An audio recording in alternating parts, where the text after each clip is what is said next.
Jelovačkoj cesti. Tu je u jednom danu poginulo oko 600 boraca partizana. To je bio pomor jedan čist.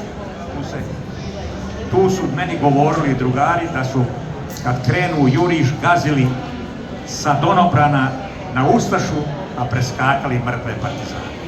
Tako je to bilo u Ustašu.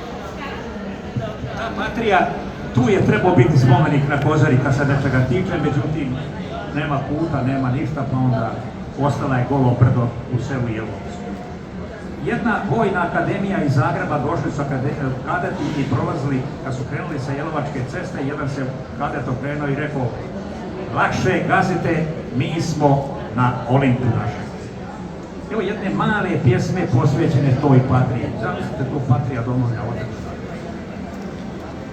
Ti si naš Olimp gdje bogovi žive, gdje se slava roda do visina diže. Ti si naše prvo i posljednje slovo i naš oltar koji mi smo Bogu bliže.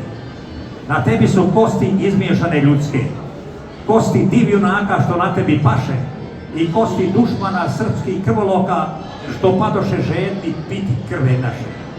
Ti se gordo dižeš, u pjesmama živiš, ime tvoje slavu već odavno ima, najsvetije mjesto na Kozari našoj i Srbinu svakom sveta otadžbina.